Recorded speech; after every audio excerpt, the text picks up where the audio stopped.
Welcome to Mahashivratri 2025।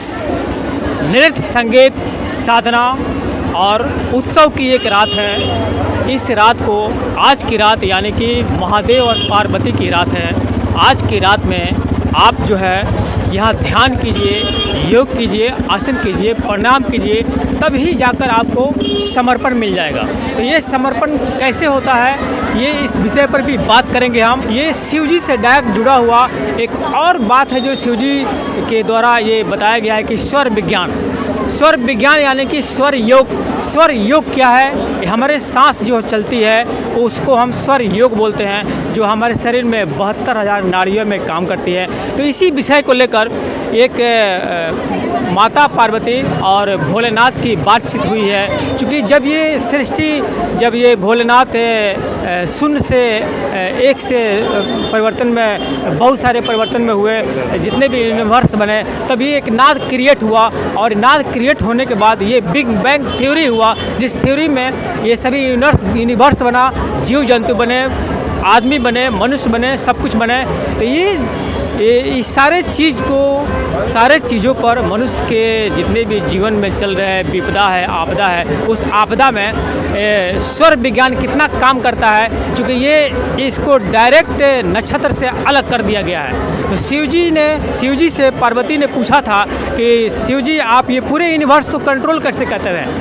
Shiv जी ने बताया था कि देवी जी हम सिर्फ सांसों पर कंट्रोल करते हैं। तो ये सांसों पर कंट्रोल करने का योग है और ये विज्ञान है जो डायरेक्ट रूप से इसको नक्षत्र से अलग कर दिया गया है। तो हमारे शरीर में जो 72 नाड़ी है उसमें मेन नाड़ी जो है वो 3 ही नाड़ी है, जिसको इंगला, पिंगला और सुषुम्ना बोलते हैं। इंगला यानी कि बाएं नाड़ी, बायां स्वर जो चलता है इंगला है, दाहिना स्वर जो चलता है वो पिंगला है, और जो है सुषुम्ना जो है वो डायरेक्ट ऊपर चलता है। ये ठंडा है, ये गर्म है।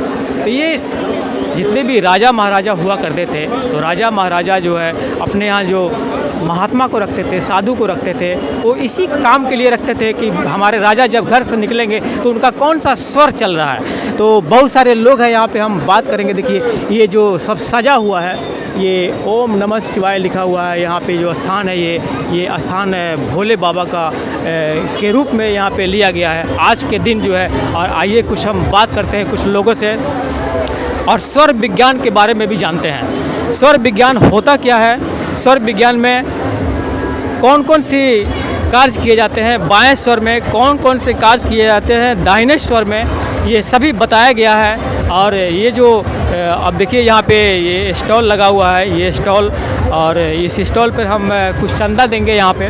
और ये भोलेनाथ के रूप में जितने भी कार्यक्रम यहाँ पे होंगे वो कार्यक्रम को बढ़ाया जाएगा और इसमें चंदे की ज़रूरत होती है।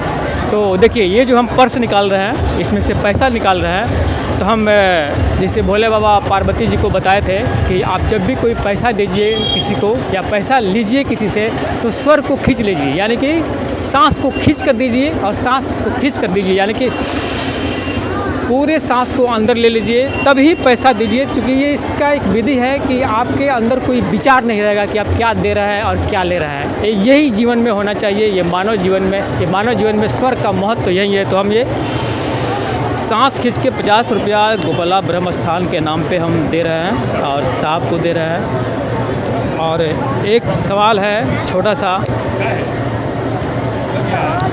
हम जो आज जो शिव जी जो है, पार्वती जो है, ये जिनका आज हम लोग दिन मना रहे हैं और महाशिवरात्रि का जो ये नाम दिया गया है, तो महाशिवरात्रि में शिव जी तो सिर्फ ये लिंग के रूप में जाने जाते हैं ना। शिव जी को अगर भोलेनाथ का लिंग कर दिया जाएगा तो विकृत हो जाएगा, वो बदल जाएगा। ये शिव लिंग हुआ, जिस तरह स्त्रीलिंग होता है, पुल्लिंग होता है, उस तरह शिव लिंग आज के दिन ये प्रारूप हुआ, परिवर्तित हुआ, और उसी को हम लोग आज ये पूरे संसार इसको पूजा करते हैं। ऐसा है कि श्री गोपाला ब्रह्म स्थान जो महाशिवरात्रि के अवसर पर जो रुद्राभिषेक हो रहा है, ये शिव का जो रूप है, जो मूर्त रूप है, उसी पर रुद्राभिषेक का आयोजन होता है हर साल। और इसके लिए इस बार चूँकि 144 वर्ष के बाद कुंभ का मेला लगा हुआ है और ऐसा ऐतिहासिक दिन है इस बार का कि ये महाशिवरात्रि के अवसर पर ये आज अंतिम जल अभिषेक होने जा रहा है। इसीलिए गोपाला ब्रह्म स्थान ये निर्णय लिया है कि इस बार कुंभ के जो पवित्र गंगा जल है उससे 50 लीटर गंगा जल से इस बार शिव मंदिर में रुद्राभिषेक किया जाएगा। आज का दिन का खास मायने गोपाला स्थान में जो रुद्राभिषेक होगा इसका यही है कि आप कुंभ के पानी से इसका रुद्राभिषेक हाँ, इस बार का जो अभिषेक होगा वो कुंभ के ही पवित्र गंगा जल से होगा इस बार। अच्छा, इसमें तो एक और सवाल बनता है कि अगर ये महाकुंभ के पानी से ये 144 वर्ष के बाद जो होता है तो ये पानी जो यहाँ पे रुद्राभिषेक हो रहा है तो आप तो फिर अगले साल तो नहीं कर पाइएगा, अगले बार नहीं, तो अब हम लोग कोशिश है कि अगले बार 144 वर्ष कोई जिंदा रहेगा तब ना कर पाएगा। नहीं, वही चूंकि ये ऐतिहासिक पल हम लोग के लिए है, इस गोपाला ब्रह्म स्थान के लिए ऐतिहासिक पल है कि ऐसा मौका फिर भविष्य में नहीं मिलेगा। इसीलिए हम लोग निर्णय लिए हैं कि इस बार जो है कुंभ के गंगा जल से रुद्राभिषेक हम लोग करेंगे। हम लोग बिल्कुल यहाँ पे शक्ति स्वरूपा ये महिला बैठी हुई है, ये माता पार्वती ही इनको मान लिया जाए। आप शिव जी को किस तरह से देखती हैं?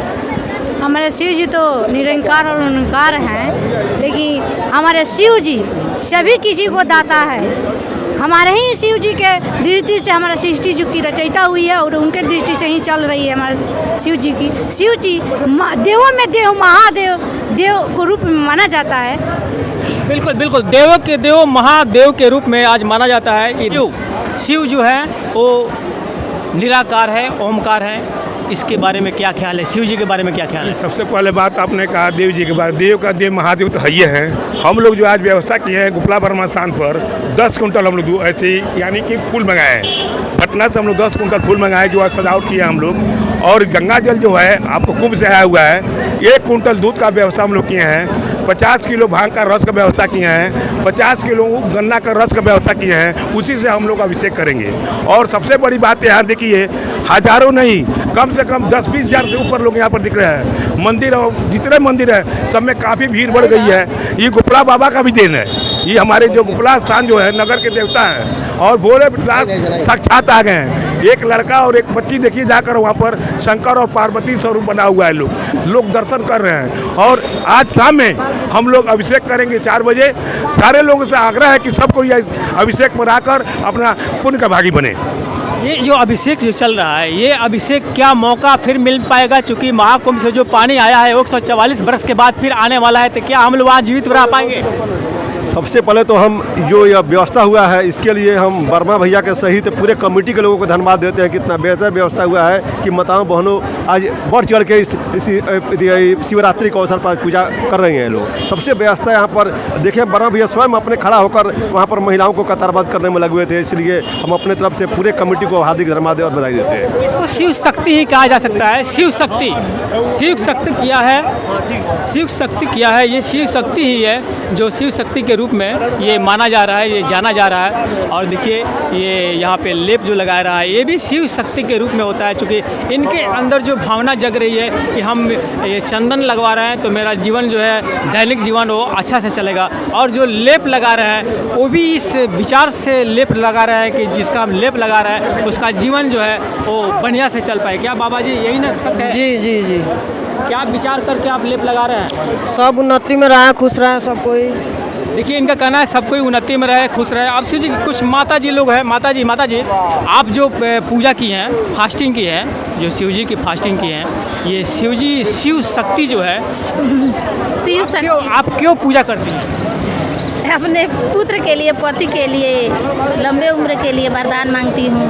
नहीं, अपने परिवार के लिए जितने भी लोग हैं ये यहाँ पे पूजा करते हैं और ये पूजा में है और शिव के बारे में जो जानते हैं और इसको बताया जाता है। और शिव जी जो हैं ये शिव जी यहाँ पे जो स्थापित है, यहाँ पे आज ये 144 वर्ष के बाद जो यहाँ पे जितने भी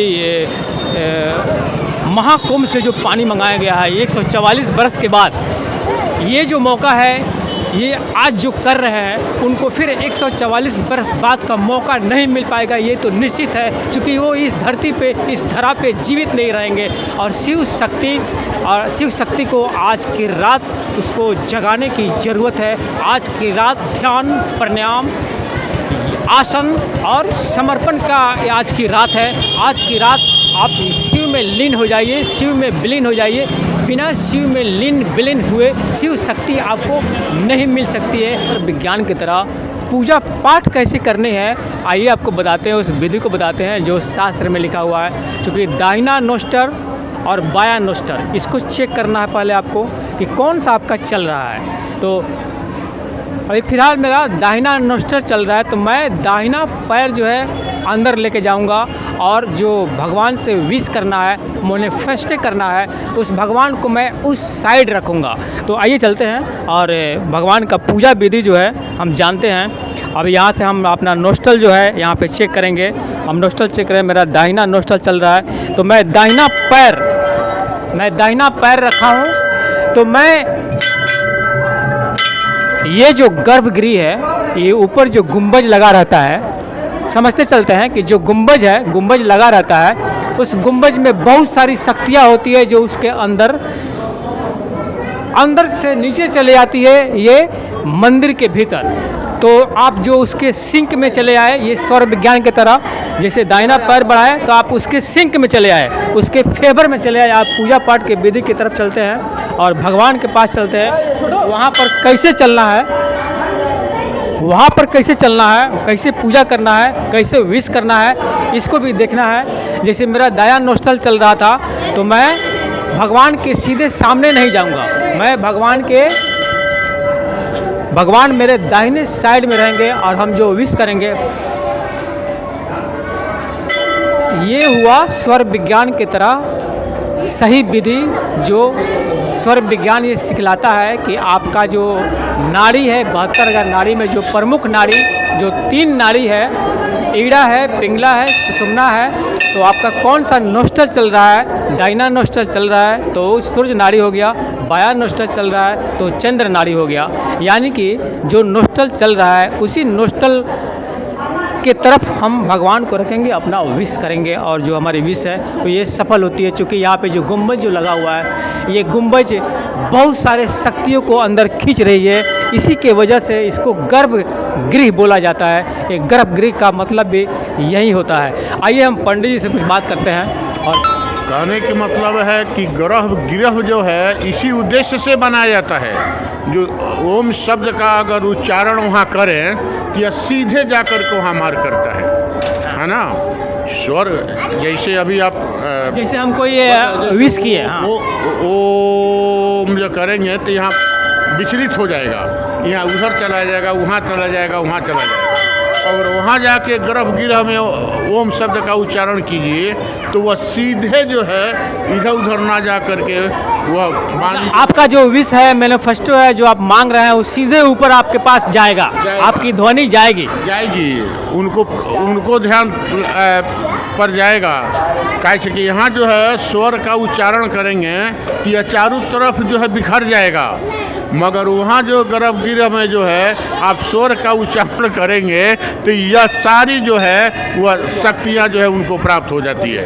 तो यही विधि है कि स्वर योग में जो मैनिफेस्टो है, हमें विश जो करते हैं वो ईश्वर के साइड में रखते हैं। जो हमारा स्वर चलता है, यानी कि दाहिना नोस्टल चलता है तो दाहिने साइड में रखेंगे, अगर बायां नोस्टल चलता है तो बाएं साइड में हम ईश्वर को रखेंगे। तब हम अपनी विश को उनसे डिमांड करेंगे, तो जो विश हमारी है वो पूरे विश जो है यूनिवर्स में जाती है और टकराती है और हमारी बातों को सुनी जाती है। मैं Vipul Kumar, star ABP news, Bihar, Bettiah.